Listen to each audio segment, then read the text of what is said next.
Hello everyone. தக்காளி குழம்பு கோயம்புத்தூர் சைடில் இது ரொம்ப ஃபேமஸ். எங்கள் அம்மா ஸ்டைலில் இட்லி தோசைக்கு நல்லா இருக்குங்க. பார்க்கலாமா?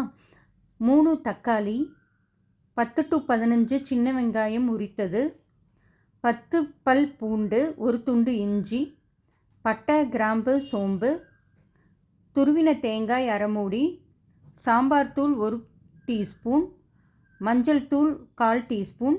கடாயில் எண்ணெய் விட்டு சூடானதும் 3 தக்காளியும் சேர்த்துக்கோங்க. 3 தக்காளியும் சிம்மில் வச்சு ஒரு லிட்டு வச்சு க்ளோஸ் பண்ணி ஒரு 5 நிமிஷம் விட்டுடுங்க. 5 to 7 நிமிஷம் கழித்து ஓப்பன் பண்ணி பார்த்தா தக்காளி நல்லா தோல் உறிஞ்சு நல்லா வெந்திருக்கும்.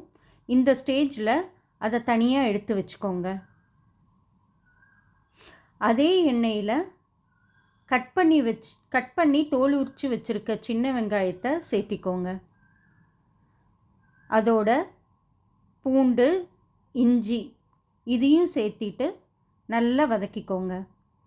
சின்ன வெங்காயம் கண்ணாடி பதம் வர வரைக்கும் நல்லா வதக்கிக்கோங்க.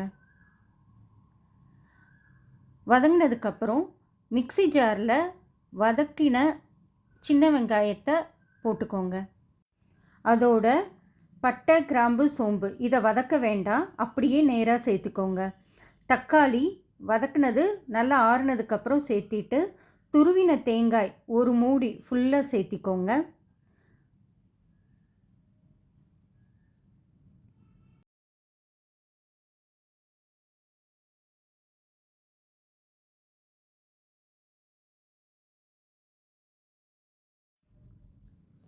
இப்போது வச்சிருக்கிற சாம்பார் தூள் அதையும், மஞ்சள் தூள், குழம்புக்கு தேவையான அளவு உப்பு 3ஐயும் சேர்த்திக்கோங்க.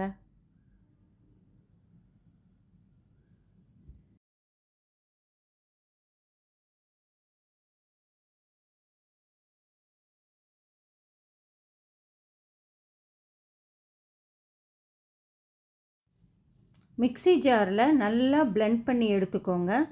அரைச்ச விழுதை கடாயில் எண்ணெய் சேர்த்தி கடுகு பொரிய விட்டுட்டு கருவேப்பிலை சேர்த்தி அரைச்ச விழுதும் முழுதும் சேர்த்தி கூட 1 டம்ளர் தண்ணி விட்டுட்டு கலந்து விட்டுக்கோங்க.